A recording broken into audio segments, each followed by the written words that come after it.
Hi everybody, today's Friday, February Hola a 6, todos. Hoy es 2026. viernes, 6 de febrero de 2026, y nuestros queridos amigos, el coronel Larry Wilkerson y Larry C. Johnson, están aquí con nosotros. Este es el último podcast desde Irán, porque me marcho de Irán. Permítanme empezar con el tema de las negociaciones.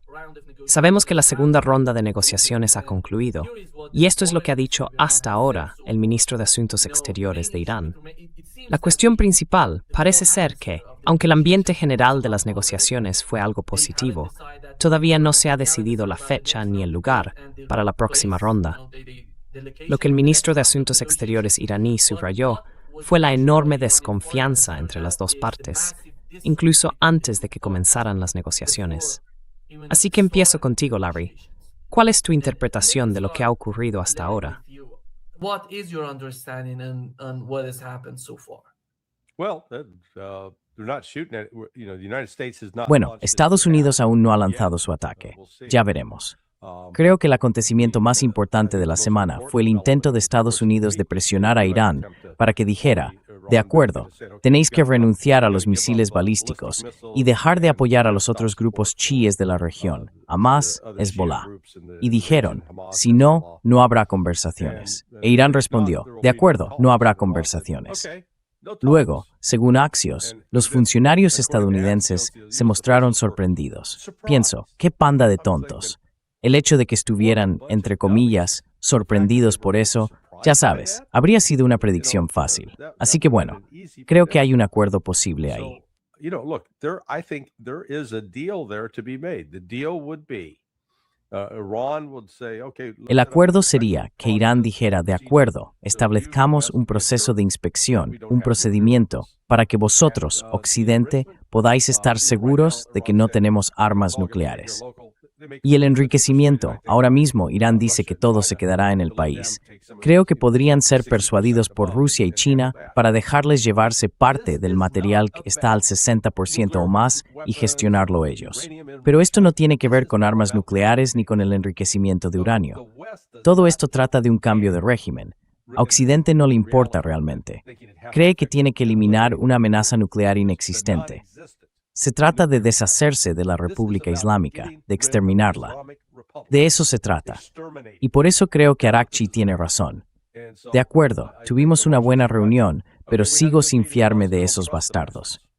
Eso es lo que está diciendo, y estoy de acuerdo con él.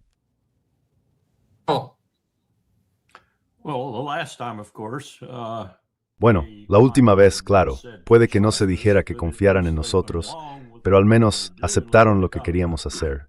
Y mira a dónde les llevó eso. Así que estoy de acuerdo con Larry. No confiaría en esto más de lo que puedo escupir, y quizá ni siquiera tanto. Dicho esto, creo que Trump no está realmente interesado en lanzar esta armada. Y podría darte un montón de razones para ello, entre las más destacadas que todavía hay algunas personas sensatas en el Pentágono. Y esa sensatez llegó a través de Kane hasta Hexteth. No sé si Hexteth lo presentó, pero según las nuevas normas, la nueva ley, Goldwater-Nichols, el presidente puede hacer su propia declaración.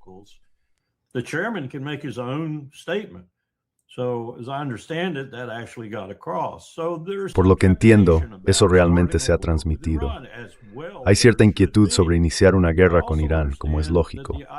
También entiendo que las FDI han tenido algunas personas francas que han expresado sus verdaderas opiniones sobre lo que supondría que Israel o Irán se desataran el uno contra el otro.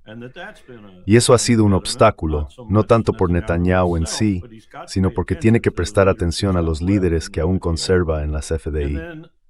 También creo que lo que Trump busca en última instancia es un regreso al JCPOA más, por así decirlo.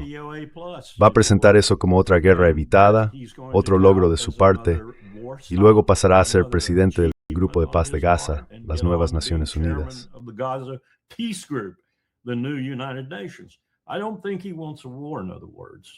No creo que él quiera una guerra, en otras palabras. Creo que preferiría otra cosa. Pero quiere que parezca algo dinámico, una guerra forzada, que la Armada haya tenido éxito al coaccionarlos para que acepten lo que él vaya a anunciar. Recuerda, Donald Trump no se enfrenta a la realidad, él te la describe a ti y a su público, y describirá esto como un éxito total y absoluto, logrado por él y por su uso de la armada para presionar a Irán. Así que hay mucho más detrás de todo esto, pero creo que ahí es donde estamos ahora. Espero que realmente sea así.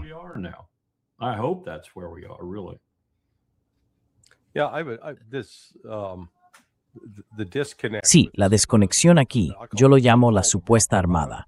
Como recordarás, durante la operación Rough Rider, y creo que se llamó así por la fantasía de vaquero de Lindsey Graham, la que tuvo lugar en marzo en el Mar Rojo, en un momento llegamos a tener allí 2 portaaviones, 4 destructores y un crucero. Ahora, esta poderosa armada actual consiste en un portaaviones y 3 destructores. Eso es todo. Así que en realidad, bueno, la ironía suprema es que siguen insistiendo, y por lo que tengo entendido, mantienen la fuerza naval a unos 1000 kilómetros de la costa. Excepto los destructores, la mitad de las celdas BLS, esas celdas del sistema de lanzamiento vertical, están cargadas con misiles Tomahawk. Pero el Tomahawk solo puede recorrer unos 1000 kilómetros. Así que, básicamente, estamos bien armados y equipados para arrasar las playas del sur de Irán. Armed and equipped to blow the hell out of the southern beaches of Iran.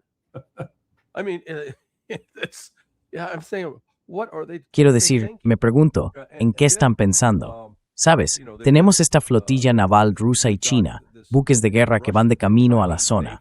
Esto estaba planificado de antemano, no es nada nuevo.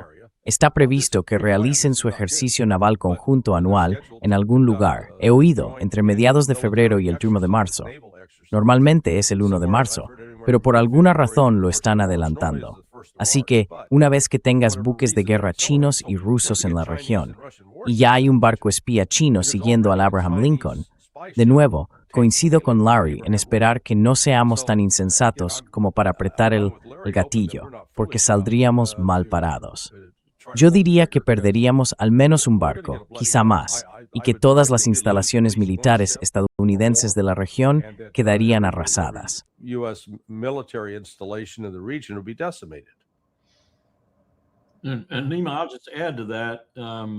Y Nima, solo añadiré algo a eso. La mayoría de tus oyentes probablemente sean demasiado jóvenes para recordar la línea de las 1000 millas náuticas. El Opland 5001 en el Pacífico, en particular, prestaba atención a esa línea. En aquel entonces podíamos desplegar 8 o 9 portaaviones contra ella, pero ningún capitán, ningún comandante de la flota, por así decirlo, cruzaría esa línea de las 1000 millas sin la orden de ejecución personal del presidente, porque todos sabían que la combinación de amenazas aéreas, de superficie rasante y submarinas hundiría 1 o 2 portaaviones en el momento en que la cruzaran. Ahora la tecnología ha cambiado mucho desde entonces, pero ha cambiado en ambos bandos. En ambos bandos.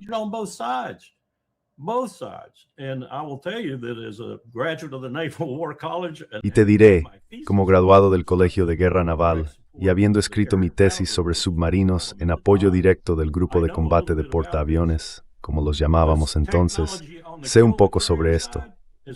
La tecnología del lado de matar al portaaviones ha avanzado mucho más que las defensas del propio portaaviones. Los sistemas submarinos, de superficie y aéreos han mejorado todos. Así que probablemente alguien le susurró a Trump, podríamos perder un portaaviones. Maldito asunto con el que empezar. Maldito asunto, un ejemplo para empezar. Donald Trump, el primer presidente estadounidense en perder 5,000 vidas de una sola vez. Larry, ¿qué sabemos sobre esto? Sobre las personas que están trabajando, por ejemplo, en el portaaviones. Son 5,000 personas, si no me equivoco. Están implicadas en todo lo...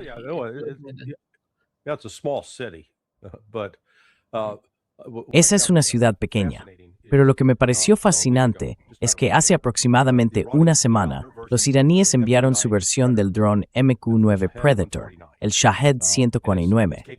Es capaz de realizar tareas de inteligencia, reconocimiento y recopilación, además de disparar algo similar a un misil Hellfire. Sobrevoló el Abraham Lincoln, y el Abraham Lincoln no hizo nada para desafiarlo, lo cual fue fascinante. Lo sabemos porque las imágenes de video se mostraron en la televisión iraní el 30 de enero. Luego, 2 días después, un F-18 del Abraham Lincoln derribó lo que creo que era un Shahed 136. En cualquier caso, es el que tiene forma de triángulo. No es como el MQ-9. Es un dron más pequeño. It's not like the MQ-9, so it's a smaller drone. It's one that would be more capable of Es uno que sería más capaz de llevar a cabo un ataque suicida. Ahora bien, esa es la historia. Dicen que lo derribaron. No hemos visto ninguna reacción por parte de Irán, y francamente, me sorprendería que enviaran ese tipo de dron allí, a menos que solo quisieran probar qué haría Estados Unidos. Así que todo esto, yo lo llamo el plan de batalla fantasioso de los neoconservadores y los sionistas. No prestaron atención a lo que Estados Unidos no logró hacer contra los hutíes el pasado marzo, cuando en realidad tenían un objetivo claro. Primero, establecer la libertad de navegación en el Mar Rojo. Ese era un objetivo declarado y claro, y la Marina estadounidense, con todo su enorme poder, con 2 portaaviones, no logró llevarlo a cabo.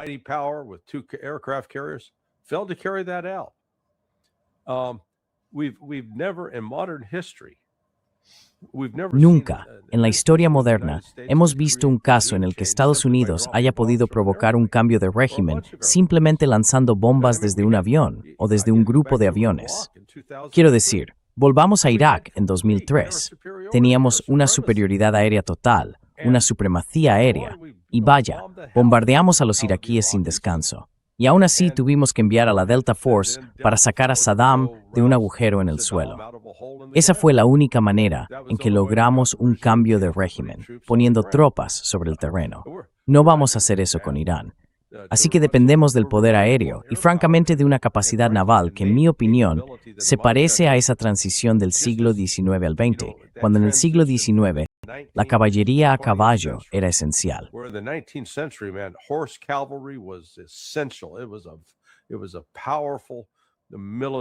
Era un recurso militar poderoso.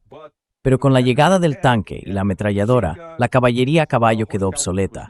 Y estos portaaviones, mientras no se enfrentaran a misiles hipersónicos o misiles guiados que pudieran ser lanzados contra ellos, eran una fuerza bastante poderosa.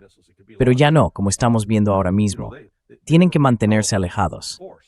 El armamento con el que podemos equiparlos, el misil de crucero Tomahawk, está en los barcos. Para Ramalith no puede usarse. Storizem vertekman step bien lenes de los gusta. A los sength.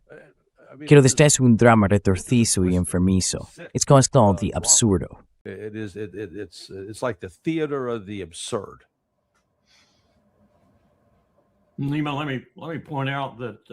Nima, déjame señalar que ahora las llaman agrupaciones de ataque. Antes las llamaban grupos de batalla de portaaviones. Si estás en el Mar Rojo, no puedes desplegar tus defensas como lo harías en mar abierto. Tus defensas submarinas de superficie y aéreas están limitadas. Además, el portaaviones apenas puede maniobrar en el Mar Rojo. Así que es complicado. Fue un verdadero problema para la Marina, y la Marina cayó de lleno en él. Habría esperado que alguien fuera relevado por eso. No fue así porque no hemos relevado a nadie por perder grandes guerras en los últimos 20 años. Los ascienden. Es un poco diferente en el Océano Índico o en el Mar Arábigo del Norte porque allí tienes espacio para maniobrar, submarinos debajo, aviones arriba, capacidad de misiles y así sucesivamente.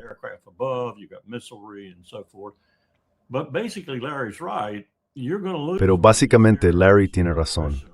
Vas a perder uno de esos portaaviones, no hay duda de ello. Y me sorprendería ver a un portaaviones acercarse a menos de 1000 millas náuticas, o quizá un poco más. Sería extremadamente peligroso si Irán realmente tiene los misiles que me dicen que tiene, y las capacidades que esos misiles aportan. Y ni siquiera estamos mencionando a Rusia y China. La otra cuestión es que simplemente no tenemos la potencia de fuego que necesitamos para nada de esto. Déjame llevarte de vuelta a la guerra de Irak en 2003. Rumsfeld quería hacerlo con 54,000 soldados, marineros, aviadores y marines, 54,000. Quería derrotar la idea de Powell de usar la fuerza máxima.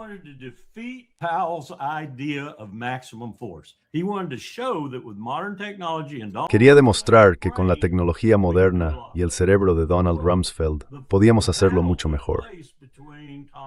La batalla tuvo lugar entre Tommy Franks y Rumsfeld, con Powell interviniendo de vez en cuando, hasta que Cheney le dijo que se mantuviera al margen, porque ya no era el presidente. Pero no se mantuvo al margen. Discutieron hasta el punto de acabar con unos 164 o 165 mil soldados, más unos 20 mil en alta mar, hasta que los demás ganaron la guerra por Donald. Y se suponía que todos debían salir de allí en 6 u 8 meses, un año como máximo. Bueno, mira lo que pasó. Y Ken Shinseki se quedó corto en su estimación, creo, cuando dijo unos 200 a 250 mil, y lo despidieron por ello.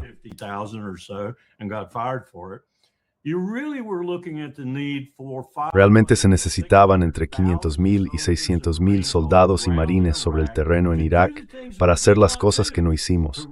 Reunir los 35 enormes depósitos de armas y eliminar esas armas de forma segura, ir a por Saddam de inmediato, ir a por los elementos de Al-Qaeda de inmediato, neutralizar a la Guardia Republicana de inmediato, o casi. Para todo eso, se necesitaban todas esas tropas. Nima, hoy ni siquiera podríamos reunir tantos soldados para desplegarlos sobre el terreno.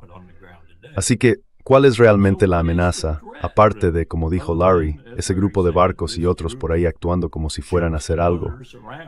Lo que van a hacer, si hacen algo militarmente, es bombardear a Irán sin piedad, lo cual no servirá de nada, salvo para enfadarlos.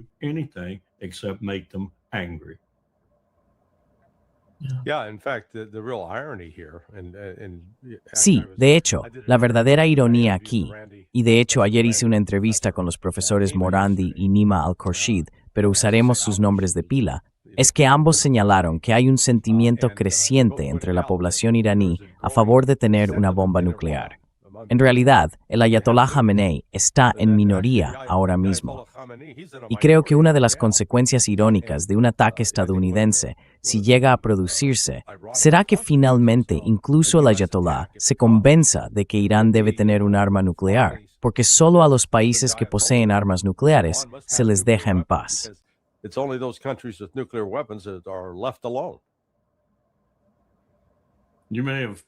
Puede que hayas oído, creo que fue en el programa del juez ayer, que hablamos de ese tipo de la CIA que dijo que Arabia Saudí tiene 1 o 2 armas nucleares. Bueno, sí lo hacen. Ese es Dewey Claridge. Yo conocí a Dewey. Mi respuesta a eso fue bastante sencilla. Mohammed bin Salman fue a Islamabad hace un par de años con un cheque de $20,000 millones. En mi opinión, esa fue la primera entrega. Cuando tratábamos con la red de AQ Khan, estábamos bastante seguros de que si ciertos países del mundo islámico pedían a Islamabad un arma nuclear, la obtendrían, y la obtendrían con bastante rapidez. Así que ese es otro elemento que hay que tener en cuenta. Sí, absolutamente.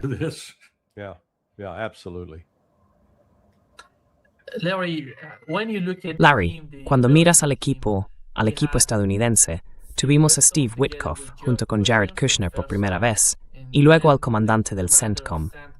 Quiero decir, ¿qué significa eso para ti, en tu opinión?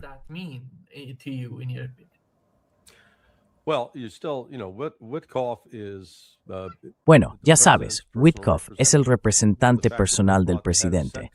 El hecho de que hayan traído ahora al jefe del CENTCOM es una señal de que lo van a tener allí para hablar sobre lo que Estados Unidos considera la amenaza militar de Irán.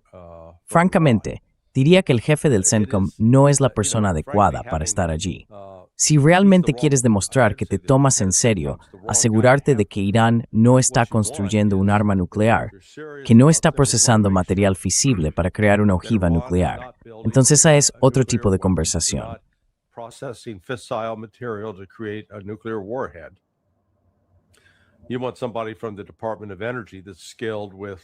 Quieres a alguien del Departamento de Energía que tenga experiencia en ese ámbito, o en esa sección, ni siquiera estoy seguro de que siga existiendo, de inspectores de armas, para insistir en el tipo de garantías que necesitaríamos para saber que Irán, entre comillas, no estaba construyendo un arma nuclear. Así que esto, ya sabes, Witkoff junto con Jared Kushner, creo que Kushner también estaba allí, es simplemente, ya sabes, una reunión de la Casa Chabad. Ya sabes, si les preguntas dónde están sus lealtades, si con Estados Unidos o con Israel, creo que a ambos les costaría responder. Porque ya sabes, rendir pleitesía a Israel sigue siendo una parte muy importante de lo que impulsa a Trump.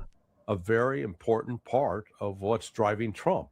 You go back and look at, Si retrocedes y lo analizas, la gente ha pasado por alto lo que podríamos llamar la influencia de la mafia judía sobre Donald Trump. Fue amigo desde el principio de Roy Cohn, y Cohn fue uno de los líderes. Trabajó para el senador Joseph McCarthy, según recuerdo, y también junto a Robert F. Kennedy. Pero Roy Cohn fue, digamos, parte de la forma temprana del Estado profundo. Y ya sabes, la relación de Trump con Epstein. Así que lo que estoy diciendo es que esta relación con todo el proyecto sionista no es incidental, no es periférica, es central en todo esto. Y creo que eso es otra cosa que impulsa a Trump. Is driving Trump. Sabes, lo digo claramente, creo que Larry tiene razón. Hay algo que realmente me preocupa aquí y que hace que no sea tan optimista como podría ser de otro modo respecto a la presión total o el ataque a Irán, y es el asunto Epstein. Está cobrando nuevo impulso cada día, ya sea por Melania, el propio presidente o algunos de sus compinches. ¿Y qué mejor manera de desviar la atención de ello al instante que iniciar una guerra masiva?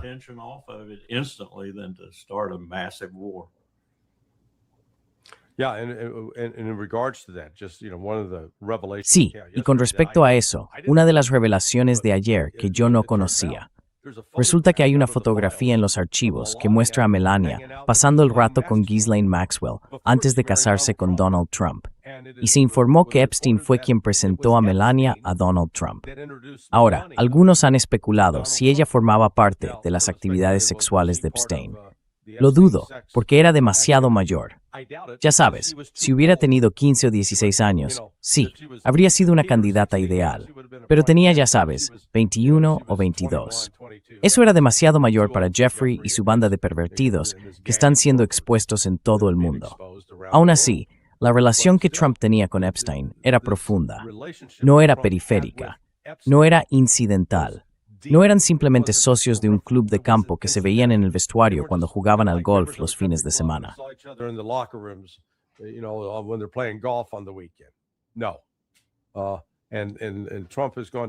No. Y Trump ha hecho grandes esfuerzos por intentar encubrirlo. Eso está saliendo a la luz, porque lo que realmente están descubriendo es cómo los sionistas, utilizando el Mossad, participaron en esta enorme campaña para chantajear y controlar a otros. Y ahora se ha confirmado que Epstein trabajaba para los Rothschild. Ya sabes, la gente empieza a sacar todas esas teorías conspirativas sobre los Rothschild, pero no hay duda de que han sido una de las familias más destructivas de la historia en cuanto a la promoción de guerras, el caos y la implicación en actividades sexuales degeneradas. Quiero decir, están saliendo cosas realmente enfermizas. Y Trump está haciendo todo lo posible por interpretar al actor Leslie Nielsen en aquella vieja historia policial. Aquí no hay nada que ver. Sigan adelante.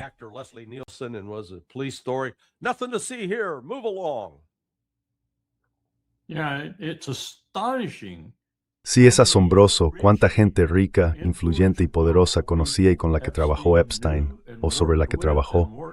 Realmente asombroso. Ayer en las preguntas al primer ministro, Starmer se vio presionado por miembros que simplemente se levantaron y dijeron, ¿sabes a quién enviaste a Estados Unidos como nuestro embajador? Quiero decir, él está ahí. ¿Hay alguien que no esté ahí? Esa es la pregunta que me he estado haciendo. Cualquiera que tenga dinero, reverencia y pled estat ortertu. ¿Hay alguien que... Sí.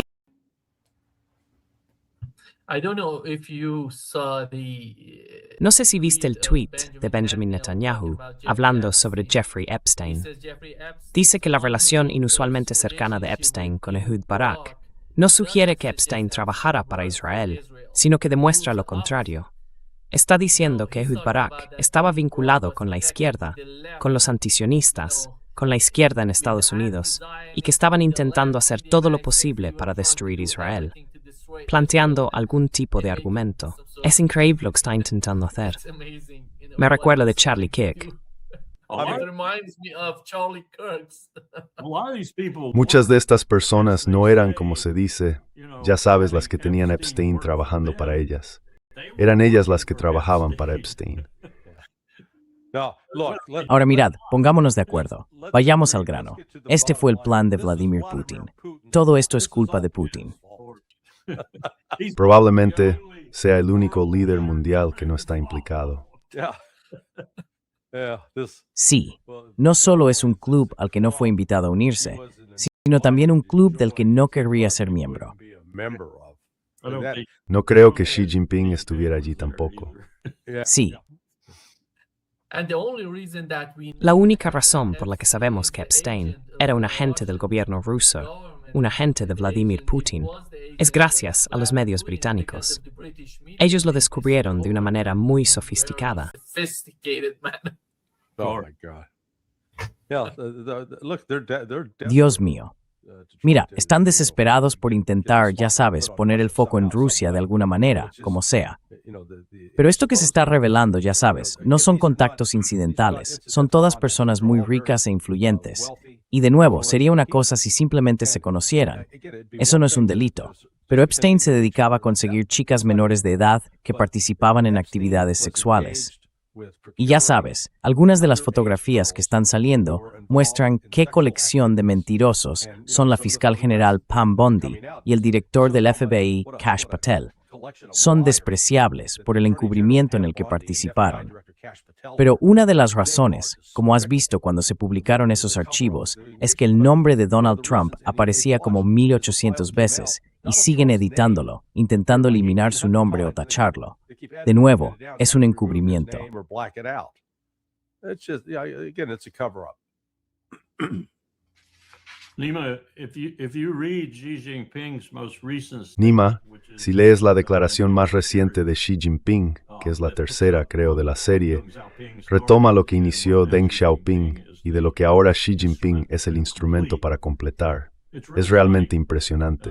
Se la pasé a Chas Freeman el otro día para asegurarme de que no la estaba interpretando de forma torpe o incorrecta, porque es impresionante. Una de las cosas que dice ahí es, vamos a convertir el renminbi en una moneda de reserva global. Eso es un cambio enorme. Y luego continúa diciendo que van a convertirse, bueno, que ya son, según él, el número 2 del mundo. Lo dice así. Luego añade, somos una potencia industrial, capitalista, industrial y económica sin igual. La manera de llegar a la cima es desarrollar un sistema financiero. The way to get to the top is to develop a financial system. And then that reserve currency for the renminbi is part of that. Y luego, esa moneda de reserva para el renminbi forma parte de ello. Pero el lenguaje que utiliza, y no hablo mandarín, así que me baso en la traducción, como dije, lo consulté con el embajador Freeman. El lenguaje que emplea para describir el sistema social y financiero de Occidente es demoledor. Y se esfuerza mucho en decir, no haremos esto, no imitaremos a Occidente, no crearemos un sistema financiero como el suyo. El suyo está profundamente defectuoso. Y parte de esto tiene que venir del escándalo de Epstein. Tiene que venir de lo que hemos hecho con nuestro sistema financiero en términos de sanciones y de este tipo de perfidia. Es una declaración poderosa y no era de esperar en este momento concreto. Y sin embargo ahí está. To be expected at this particular juncture, and yet there it is. Larry, sabemos por adelante. Go ahead. Well, I Larry. was just going to say that the world. Iba a decir que el mundo que describió Friedrich Nietzsche en cuanto a las consecuencias del auge del nihilismo, lo estamos presenciando. Lo estamos presenciando. Quiero decir, está ocurriendo justo delante de nosotros. Happening in front of us. Yeah. It seems that one of the demands Parece que una de las exigencias por parte de Estados Unidos no es el tema central, pero sí algo secundario, según informó Al Jazeera anoche en una carta, es que Estados Unidos está pidiendo, o más bien exigiendo, que Irán no exporte su petróleo, o al menos limite sus exportaciones de petróleo a China. ¿Sabes? Yo diría que eso nunca ocurrirá. ¿Y por qué ir en esa dirección si el tema principal es el programa nuclear de Irán? If the Well, main issue is the nuclear program of Iran. And this is to follow up on Colonel Wilkerson's Y esto es para dar seguimiento al comentario del coronel Larry Wilkerson. El 4 de febrero, hace 2 días, Xi Jinping y Vladimir Putin mantuvieron una videoconferencia de 1 hora y 25 minutos. Ambos gobiernos ofrecieron un resumen de la conversación.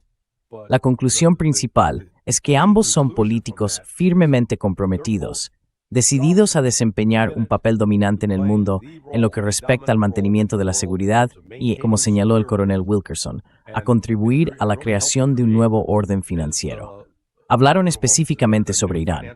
No entraron en detalles, pero les aseguro que esos detalles iban en la línea de acuerdo, si Estados Unidos ataca a Irán, ¿cómo vamos a responder? The United States attacks Iran, how are we going to respond? What are we going to do? What measures are we prepared to take? ¿Qué vamos a hacer? ¿Qué medidas estamos dispuestos a tomar? Porque ellos han tomado medidas extensas hasta este momento. Proporcionar sistemas de defensa aérea, reforzar las capacidades de inteligencia de Irán y ofrecer consejos amistosos sobre cómo no caer en una trampa. Pero esta construcción de una nueva infraestructura económica, uno de los nuevos elementos que ha creado China, se llama CIPS, el Sistema de Pagos Interbancarios Transfronterizos. Es un sistema digital, un competidor de SWIFT. De hecho, ni siquiera se puede llamar realmente un competidor, porque deja a SWIFT muy atrás. SWIFT no es más que un sistema analógico. Lo que quiero decir con eso es que yo te envío un correo electrónico.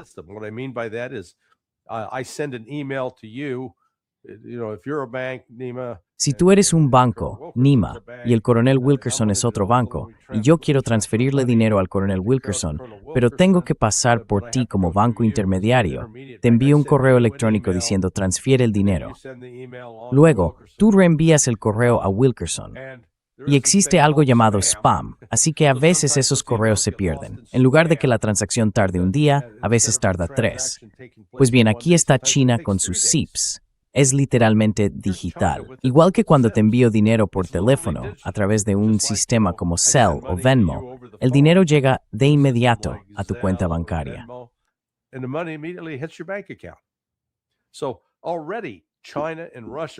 Así que China y Rusia ya se están moviendo en esa dirección. Y Estados Unidos está, ya sabes, ocupado montando lo que yo llamo tiendas de látigos de lujo. Las adornamos con mucho dinero y pensamos, vaya, esto va a tener una gran demanda, sin darnos cuenta de que la tecnología ha avanzado. La razón por la que China y Rusia estaban hablando el día 4 es porque Putin también le estaba diciendo a Xi, voy a tener una conversación más tarde hoy con Donald Trump, así que quizás sepas de qué vamos a hablar. Istuf novers perfort minute to forge sakuvesin chinus, and tada Rus no estejuin su proswell aparth. Russia isn't running its own side game. And then it was after Y luego fue después de eso, en realidad sí, que tanto Putin como Xi, en un momento dado, mantuvieron conversaciones con Trump. Fue Xi quien de hecho tuvo la conversación el día 4. Y ya sabes, fue muy directo con Trump. Oye, Taiwán es parte de China. Eso no va a cambiar. Ahora, Trump salió e intentó por todos los medios maquillar la situación, pero Xi no cedió en absoluto en lo que respecta a los intereses de China. Pero de nuevo, el punto es que China y Rusia están coordinándose muy estrechamente. Y eso es exactamente lo que Estados Unidos hace 10 años dijo que quería evitar. Ahora hemos creado precisamente aquello cuya existencia afirmábamos no desear.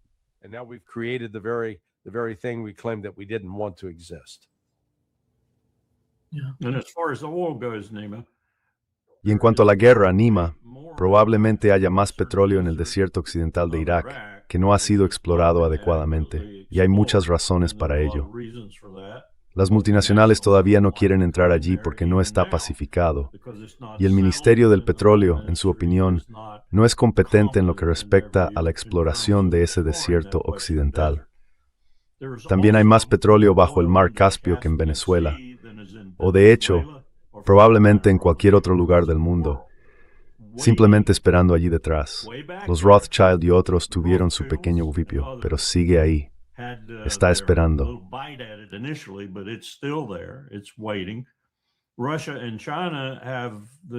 Rusia y China tienen el mayor derecho a ello, en términos de desarrollo y de los oleoductos que van a bombearlo y demás.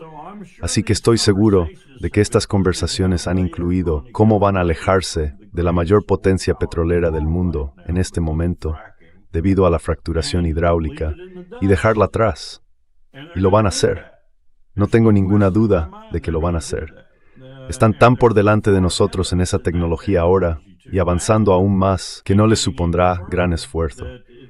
Así que cuando eso ocurra y ese petróleo se denomine en renminbi en lugar de en dólares estadounidenses, ¿adivináis qué les pasará a los demás países del mundo que aún tengan un poco de petróleo?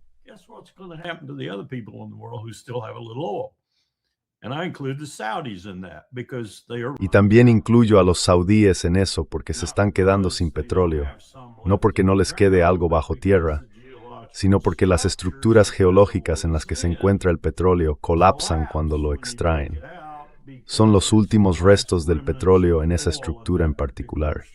Así que no están a punto de quedarse completamente sin él, pero no van a seguir siendo la potencia petrolera que han sido en el pasado. Y fíjate en la OPEP ahora mismo. ¿Cuándo fue la última vez que oíste algo sobre la OPEP? No has oído nada porque su fuerza está desvaneciendo ante estos otros desarrollos.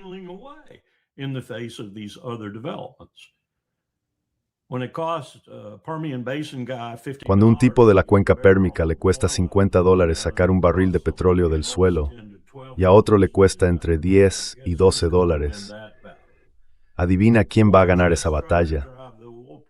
Ya verás cómo intentamos subir los precios del petróleo en cuanto Trump empiece a calibrar las elecciones de mitad de mandato y piense que el contribuyente estadounidense no será demasiado problema porque el petróleo está a $100 o $150 el barril y la gasolina en el surtidor vuelve a costar $4 o $5.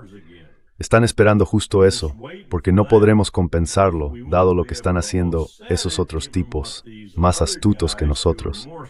Y las multinacionales están observando todo esto muy de cerca y cambiando sus banderas en consecuencia, o al menos planeándolo.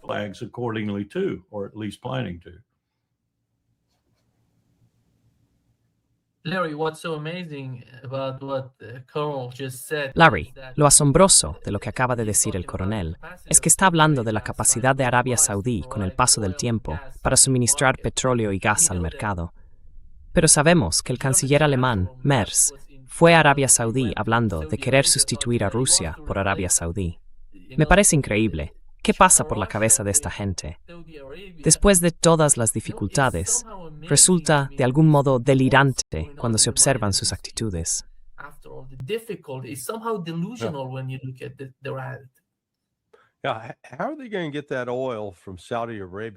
¿Cómo van a llevar ese petróleo desde Arabia Saudí hasta Alemania, por poner un ejemplo? Va a ser más caro, simplemente porque, ya sabes, si sale de Arabia Saudí, tendrán que enviarlo por el Mar Rojo, luego por el Canal de Suez, después por el Mediterráneo y finalmente subir por el Atlántico Norte hasta llegar a Hamburgo. Ya sabes, es un viaje bastante largo. Mientras que Rusia podía simplemente bombearlo a través de oleoductos hasta Alemania en su momento, hermano, ese sistema fuera mucho más fácil.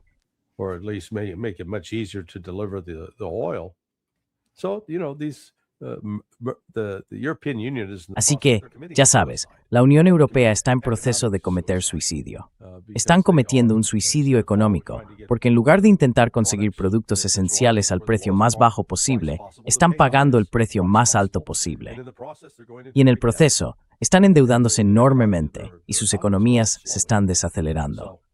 Así que, una vez más, es esta desconexión con la realidad. En mis más de 50 años, observando la política con cierto interés, no me ha medido así, una super fuerte gran realidad. Son bots.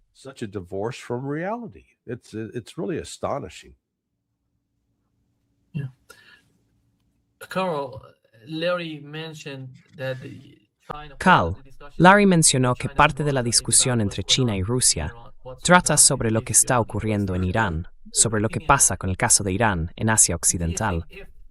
En tu opinión, ¿crees que si sucede algo, supongamos, sabemos que aquí en Irán nadie cree en lo que dice Donald Trump? Yo diría eso. Y mucha gente sostiene que no tiene sentido negociar con Estados Unidos. Sabemos que tarde o temprano tendremos que enfrentarnos a Estados Unidos. Eso es lo que pasa por la mente de la gente aquí. La opinión pública, los responsables de la toma de decisiones, los funcionarios militares y de inteligencia. Pero ¿cómo ves toda la situación desde la perspectiva de Rusia y China? ¿Hasta qué punto crees que colaborarían con Irán o se involucrarían en el conflicto?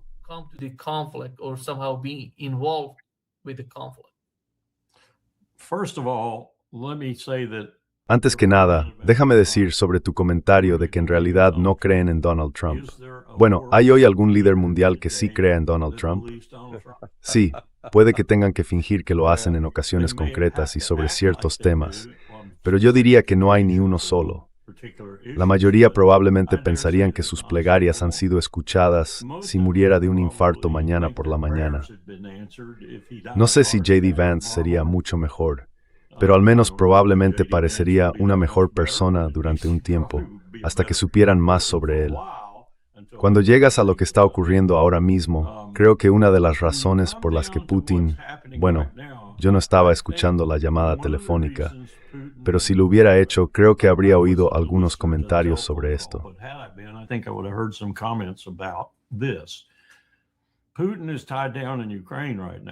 Putin está atado en Ucrania en este momento. Tiene fuerzas importantes, se podría decir que la principal fortaleza del ejército ruso, su capacidad para influir en otros acontecimientos, comprometidas allí. Está cada vez más preocupado por el suroeste de Asia. Al fin y al cabo, si miras un mapa, no está muy lejos de Rusia. Siempre ha sido una preocupación desde Stalin en adelante, en realidad desde Catalina en adelante. Así que le gustaría salir de operación militar especial lo antes posible, porque está atado y podría necesitar ese ejército, al menos como elemento de disuasión, o quizá incluso actuar en otra región.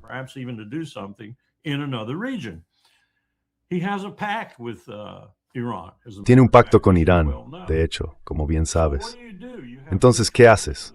Tienes dos opciones con respecto a Ucrania. Le dices a Witko y a Kushner que se larguen, o al menos das a entender algo así mientras mantienes las conversaciones, y sigues adelante y avanzas hacia Odessa o donde sea, y continúas moviéndote por Ucrania hasta prácticamente destruir todo lo que queda. Llega hasta la línea Kherson, si quieres. Hay una preocupación real en Polonia ahora mismo por esa posibilidad entre la gente que sigue la situación de cerca. O concluyes estas negociaciones en los mejores términos posibles, te liberas y tienes un poco más de flexibilidad con tu elemento disuasorio, tu ejército.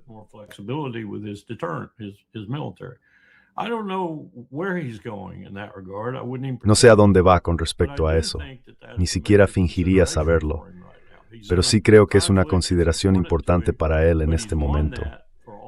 Está en un conflicto que es importante para él, pero que a todos los efectos ya ha ganado y ahora está en negociaciones que lo están frenando. Necesita ese ejército por otras razones y en otros lugares. Dicho esto, creo que la dinámica está cambiando hasta el punto de que, y permíteme añadir rápidamente, esta administración no tiene la menor comprensión de ello. Europa se está volviendo cada vez más irrelevante en la escena mundial en cualquier aspecto, y la UE lo refleja reaccionando como lo haría una entidad no democrática y autocrática, de forma estúpida, idiota, absurda, intentando preservar sus prerrogativas. Y no lo va a conseguir. Así que Europa se está desmoronando, la OTAN se está desmoronando, y Putin está observando todo esto.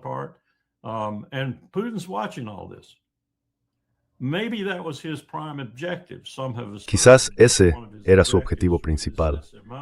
Algunos han dicho que una de sus metas con esta OME formaba parte de un objetivo estratégico mayor: destruir la OTAN, limpiar Europa, romper el vínculo transatlántico y así sucesivamente. No lo dudaría ni por un momento. Sin embargo, creo que ahora estamos atascados en este proceso e Irán lo está complicando. Así que va a ser interesante ver qué ocurre. Si por un lado utilizamos la fuerza militar en el suroeste de Asia, predigo un desastre total si lo hacemos, y creo que Trump es consciente de ello, al menos de forma visceral, si no intelectual. Y por otro lado, si no lo hacemos, habrá que ver hacia dónde va todo esto, porque eso no va a resolver nada de todo esto, salvo que no va, ya sabes, conducir a una guerra mayor o quizá incluso una guerra nuclear. En otras palabras, No hemos terminado con Irán. Más allá de Irán hay más desafíos, incluso mayores que Irán.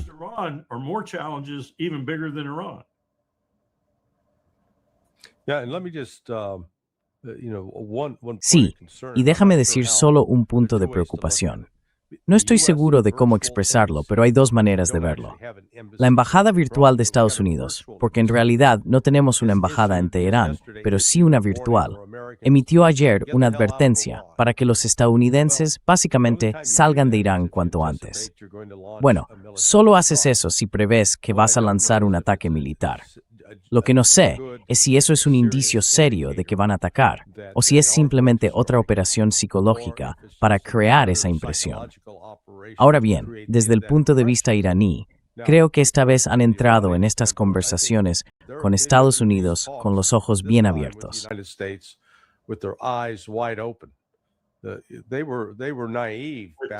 Eran ingenuos, con palillos.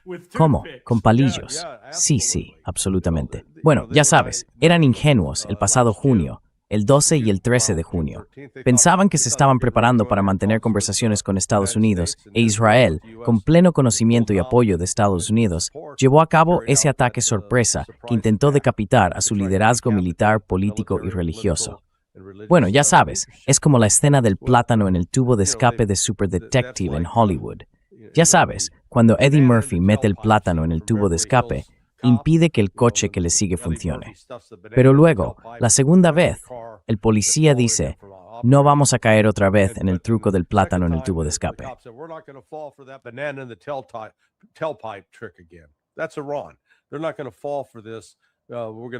Eso es Irán. No van a caer en esto. Vamos a traeros con negociaciones y luego os daremos un golpe por sorpresa. Pero la noticia es que, ya sabes, Irán lo ha dejado claro. Acabo de ver un titular. No van a renunciar al enriquecimiento. ¿De acuerdo? Su posición negociadora es, sí, podéis inspeccionar nuestras instalaciones, pero no vamos a renunciar al enriquecimiento. Y desde luego, no estamos hablando de cortar el apoyo a Hamas y Hezbollah, ni de eliminar nuestra fuerza de misiles. Así que, ya sabes, Trump puede tener un acuerdo, pero no veo cómo puede superar las objeciones de los neoconservadores y sionistas que le rodean. Así que creo que no creo que sea él quien lleve el timón.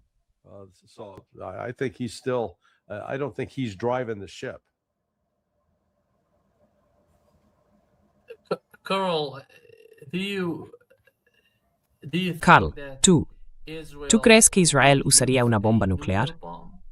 ¿Recuerdas que hicieron algo antes de que empezaran todas estas conversaciones?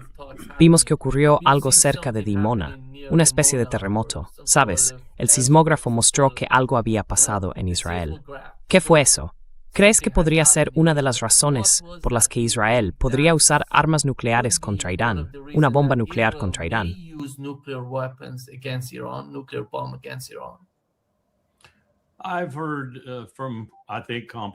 He oído, creo que de una autoridad competente, que fue un auténtico evento sísmico y que Israel se aprovechó de ello presentándolo como propaganda de tercer nivel, una posible prueba de un arma nuclear o algo por el estilo.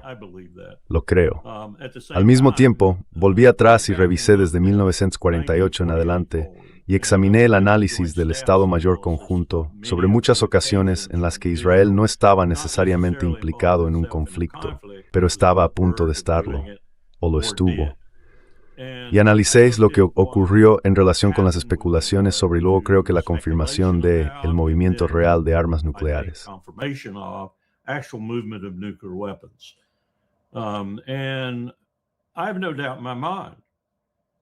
Y no tengo ninguna duda de que lo han pensado en el pasado, más allá de un ejemplo ostentoso de lo que podrían hacer.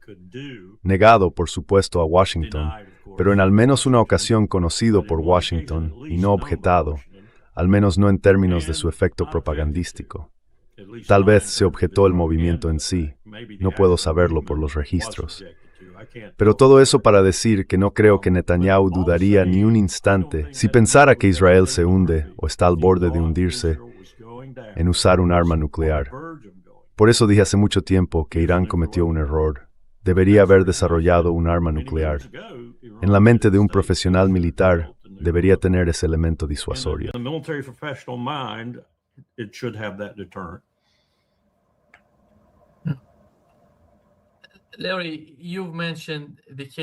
Larry, has mencionado las negociaciones que tuvieron lugar antes de la guerra entre Irán e Israel. Esas conversaciones, ya sabes, fracasaron de algún modo debido al ataque israelí contra Irán.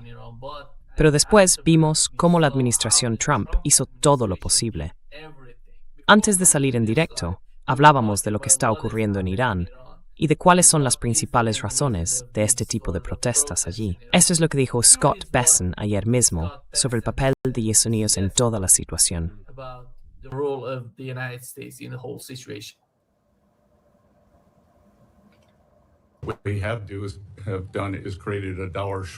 Lo que han hecho es crear una escasez de dólares en el país. En un discurso en el Club Económico de Nueva York en marzo expuse estrategia. Alcanzó una rápida y diría que grandiosa culminación, sí.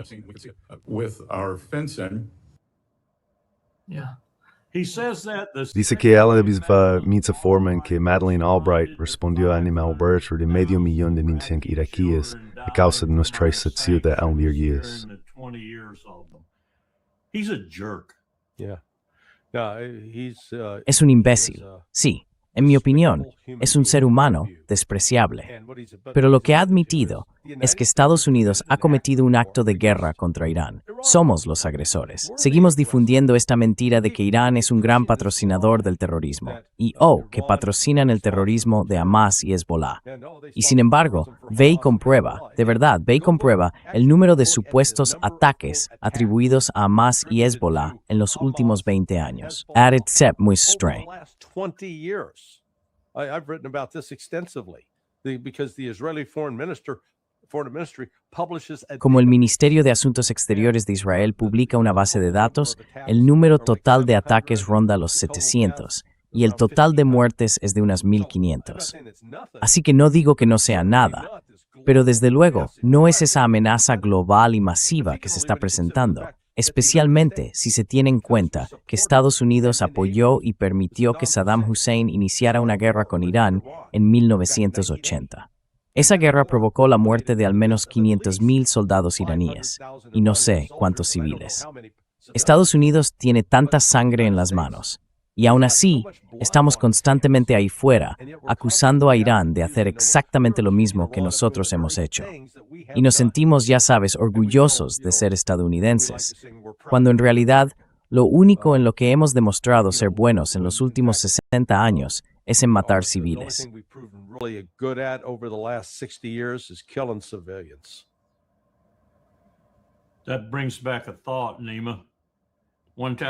Eso me recuerda a algo, Nima.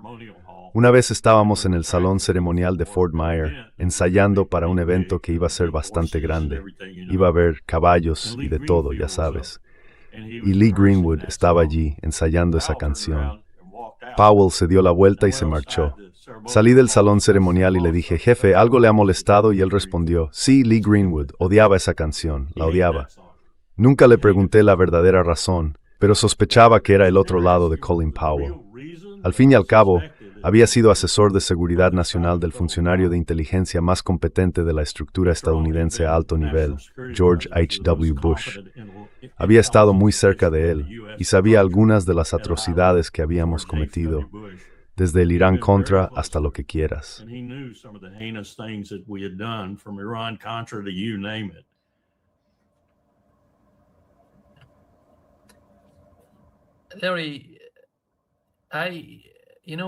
Larry, ya sabes, has mencionado la conversación que tuve con Alex Craner, y hay una parte de nosotros que, de algún modo, tiene esperanzas en Donald Trump.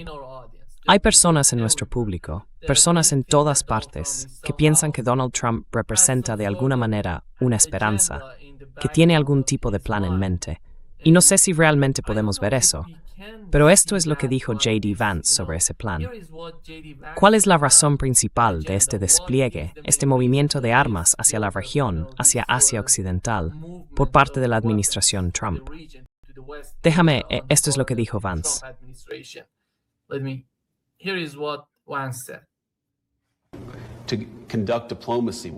Llevar a cabo la diplomacia cuando ni siquiera puedes hablar con la persona que dirige el país hace que todo sea mucho más complicado y convierte la situación en algo casi absurdo. Quiero decir, puede coger el teléfono y llamar a Putin. Puede coger el teléfono y llamar a Xi, incluso con países con los que tenemos relaciones muy hostiles. Corea del Norte, por ejemplo, se reunió con el tipo en el paralelo 38.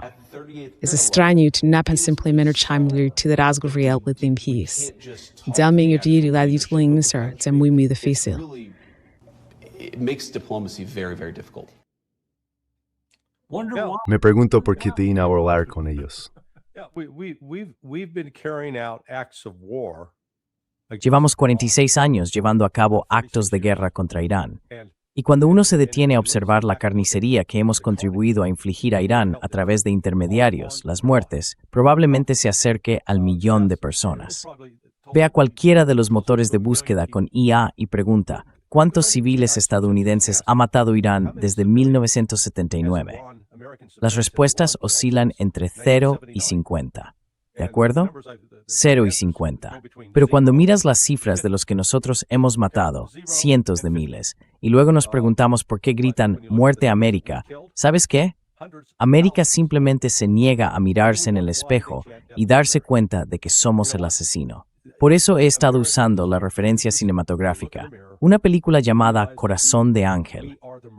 Robert De Niro interpretaba a un personaje llamado Louis Cypher, Lucifer. De Niro played a character named Louis Cypher, Lucifer, and he hires this guy. I want you to Y contrata a este tipo. Quiero que encuentres a este asesino. Y Mickey Rourke es el detective que se supone debe encontrar al asesino. Solo al final se da cuenta de que él es el asesino. Ha estado buscándose a sí mismo. Eso es lo que necesitamos hacer en Estados Unidos. Mirarnos al espejo y darnos cuenta de que no somos una fuerza del bien en el mundo. Somos una fuerza del mal, de la muerte, de la destrucción. Quiero decir, demonios. Hemos estado facilitando la pornografía infantil, facilitando la pedofilia, dejando libres a estas personas muy ricas y con privilegios. Quiero decir, mira a Robert Kraft, el propietario de los New England Patriots, está en la lista de Epstein. Y tenemos otras pruebas de que fue detenido al sur de Jacksonville, Florida, en un salón de masajes asiático. In an Asian massage parlor. I mean, a billionaire. Quiero decir, un multimillonario. ¿Pensarías que un tipo así tendría mejor criterio que comportarse de esa manera? ¿Y lo castigaron? Oh, ni de broma. Salió impune. Ya sabes, este fin de semana estará en la Super Bowl. Así que, ya ves, esta demonización de Irán es completamente injustificada. Seguimos hablando de la amenaza que supuestamente representan para la región. No son ellos los que están atacando a otros países. Por el amor de Dios, Estados Unidos invadió Irak 2 veces. Luego ayudamos a avivar la guerra civil. Armamos y equipamos esa guerra civil en Siria y también invadimos Afganistán. Vaya, Irak y Afganistán a ambos lados de Irán. Quiero decir es que me frustra tanto que acabo volviéndome ininteligible.